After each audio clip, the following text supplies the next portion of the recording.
Oke.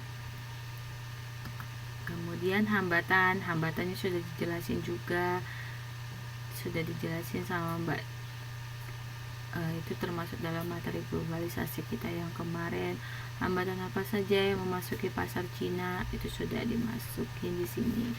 Dan penutup adalah hal yang paling penting, yaitu di dalam kesimpulan ini tidak usah dibuat poin. Kalau hanya kesimpulannya kesimpulan saja, tidak usah dibuat A atau B, langsung saja Mbak, langsung kesimpulan. Kemudian kesimpulan itu merupakan bagian dari tujuan. Jadi Mbak lihat tujuannya Mbak tadi apa, melihat bagaimana perdagangan Indonesia dengan Cina, kemudian melihat perdagangan. Tinggal jelasin aja perdagangan Indonesia dengan Cina, dilihat potensial bahwa Indonesia lebih banyak mengimpor dari Cina, itu seperti itu bisa dijelasin. Oke. Nah, untuk penulisan daftar pustaka, ini posisinya adalah center di tengah dengan di bold, dan penulisan daftar pustaka yang teman-teman banyak salah saya perhatiin. Nih, contohnya ya, ini nama pertama apa nama kedua Mbak? Mbak Suci, nama pertama nama kedua? Nama kedua, ya benar. Jadi dalam penulisan daftar pustaka, nama kedua akan menjadi nama pertama dan nama pertama akan menjadi nama kedua. Dan seperti ini kita bisa lihat bahwa sini Wang Yuan DKK seharusnya titik DKK di tahun 2000 kemudian Wang, Yuan titik DKK titik 2000 menembus pasar Cina. Ini saya sudah kasih contohnya sih. Menembus pasar Cina KGP Kepustakaan Populer Gramedia titik Jakarta. Jadi seperti itu. Itu untuk jika informasinya lengkap atau berupa buku. Namun kalau dalam bentuk internet, ini bukan langsung websitenya http://occasion.com bla bla bla. Bukan seperti itu, tapi kan Occasion ini punya siapa? Punya nama penulisnya kan Mbak Suci. Ini juga kan hariaziz.com,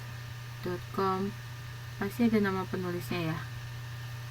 Ini janjian nama penulisnya Hari Azarazis. Ya, ini nama penulisnya bukan Mbak, Hari Azarazis. Nah, nama ya, oke. Nah, misalnya Hari Azarazis. Nah, nama keduanya kan Azarazis, hari. Nah, itu dia nulisnya kapan. Nah, itu bisa ditulis. Kemudian nama penulisnya tadi, tahun tulisannya, judulnya apa, dan diaksesnya tanggal berapa, kemudian alamat websitenya. Sebegitu format bakunya. Oke, ada pertanyaan? Ya Mas Bagus, tidak apa-apa. Terima kasih sudah hadir. Selamat malam Mas Bagus. Ada pertanyaan untuk tugasnya Mbak Suci? Kalau tidak ada, saya akan melanjutkan tugasnya Mbak Nana.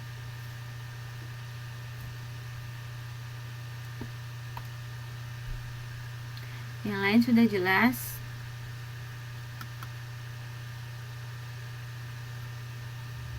Masih bingung di mananya Mbak Salma?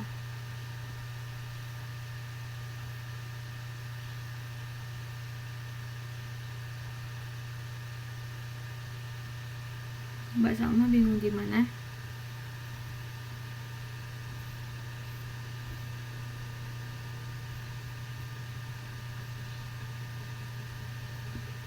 Jelas semua ya? Oke, tinggal Mbak Salma yang masih bingung. Oke, ini kita lanjut ke tugasnya Mbak Nana. Mbak Nana mulai dari cover ya. Mulai dari covernya itu makalahnya ditaruh di tengah, sama dengan tulisan kerjasama. Oh, jadi itu kan dalam Microsoft itu kan kita bisa lihat itu ada jenis tulisan. Kalau teman-teman gak mengubah, tulisannya itu akan tetap jadi Calibri, karena itu standarnya untuk Microsoft Word. Tapi seharusnya diubah menjadi tulisan Times New Roman. Itu ada di sebelah kiri atas itu ada tulis pengubahan untuk jenis tulisannya. Di situ Mbak sama.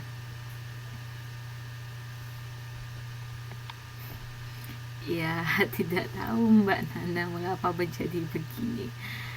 Oke, ya di sini sudah ada logo Universitas Terbuka, ada nama penyusunnya, terus di bawahnya, iya benar, ini dia, ada Fakultas Ilmu Manajemen Universitas Terbuka Taiwan 2013, kurang Taiwan ya Mbak Nana, Taiwan 2013.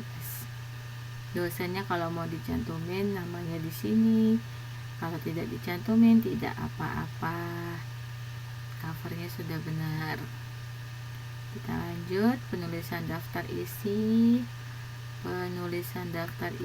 Oh iya teman-teman, kalau mau nulis daftar isi lebih baik menggunakan format yang ada di dalam Microsoft Word supaya rapi, supaya tulisannya tidak, kadang-kadang kan teman-teman buat titik-titik gitu ya, itu kan kadang-kadang titiknya tidak rapi, itu ada di program di Microsoft Word-nya.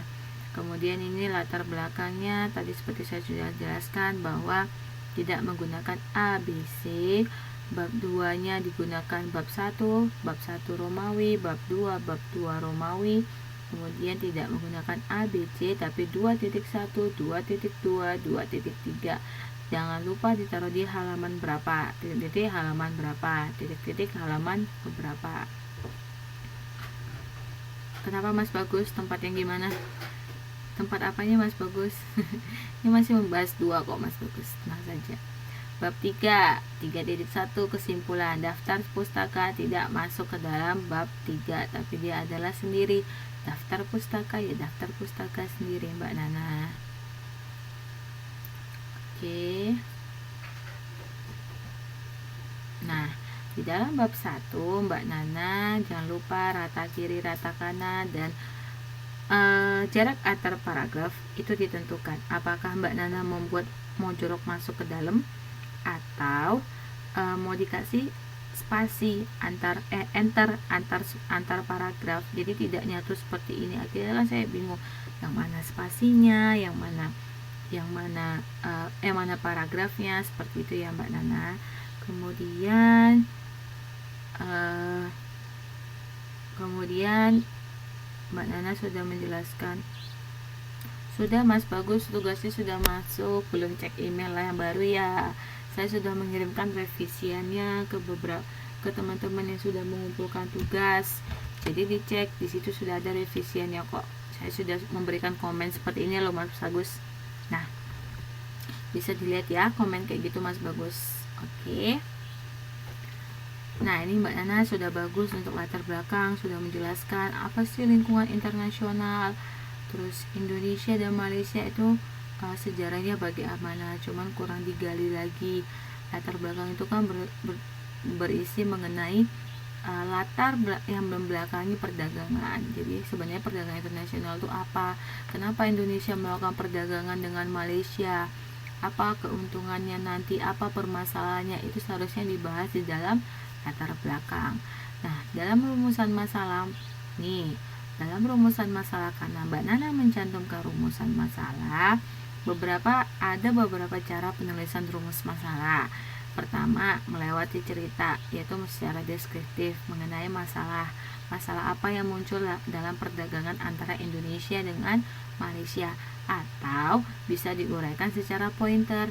Pertama, rumusan masalahnya mengidentifikasi, menjelaskan masalah yang terjadi antara perdagangan Malaysia dengan Taiwan, menjelaskan hambatan yang terjadi, seperti itu, tapi secara pointer, seperti itu. Banyak cara untuk menjelaskan yang namanya rumusan masalah. Kemudian untuk bab 2 Romawi ya Mbak Nana, pembahasan itu jangan lupa di bold. Ini tulisannya masih belum Times New Roman ya, atau pokoknya tulisan format itu Times New Roman sama Arial. Saya sudah komen kan beberapa di situ.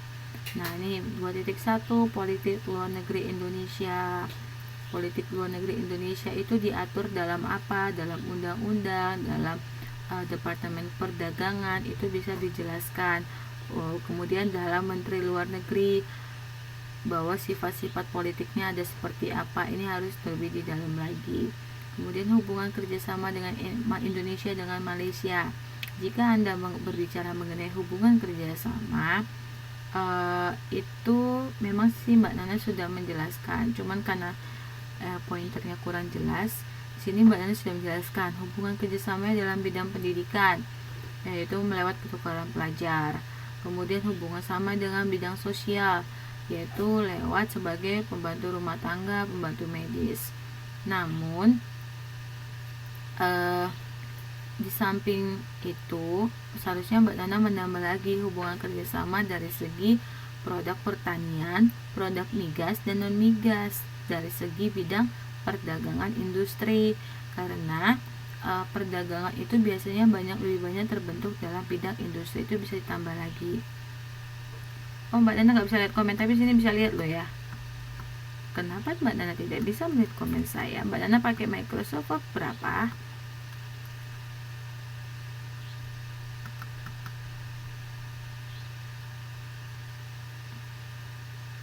Ya, Mas Didi, emailnya kemarin salah. Saya tidak tahu apa saya salah nulis apa Mas Didi salah ngasih email ke saya. Oh, tidak bisa dilihat. Ya, ini aja lah sebagai saya kasih gambaran ke Mbak Nana ya. Nanti deh saya coba Mas Didi, saya kirim lagi ya Mas Didi. Coba nanti Mas Didi message saya di FB, email Mas Didi yang benar. Oke Mas Didi, nanti saya akan email lagi yang punya revisionnya Mas Didi. Oke, ini ada permasalahan. Nah, permasalahannya ini lagi yang dimaksud dengan hambatan. Hambatannya apa-apa saja sudah dijelaskan oleh Mbak Nana, mulai dari hambatan perbatasan, hambatan mengenai tenaga kerja, masalah budaya, adalah budaya hal yang paling krusial yang saya sudah katakan tadi. Kemudian juga sudah dijelaskan oleh Mbak Nana permasalahannya. Namun sebelum masuk ke upaya pemerintahan Indonesia, ada baiknya Mbak Nana lebih menjelaskan kondisi real, yaitu mencantumkan beberapa data mengenai perdagangan antara Indonesia dengan Malaysia, sehingga dapat terlihat wujud nyatanya. Oh, ternyata berapa produk apa aja yang potensial, berapa yang dihasilkan devisa negara jika Indonesia mengekspor, berapa yang berkurang devisa negara jika Indonesia mengimpor dari Malaysia, bagaimanakah sistem perdagangannya, apakah ada tarif di dalamnya, berapa tarif yang diterapkan, seperti itu, berapa kuota yang dibatasin untuk melakukan ekspor ke Malaysia, itu bisa Mbak Nana tambahin. Kemudian, karena ada permasalahan tadi, inilah upaya yang sudah dijelaskan Mbak Nana. Ini secara rincian Mbak Nana sudah bagus menjelaskan per pointer-pointer seperti ini. Oke. Kemudian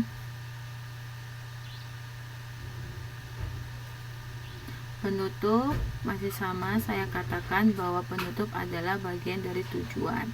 Berhubung Mbak Nana tidak mencantumkan tujuan dari makalah ini, akhirnya Mbak Nana menceritakan terlalu panjang lebar ya, sampai semuanya mulai dari latar belakang sampai mulai pembahasan itu Mbak Nana masukkan dalam kesimpulan.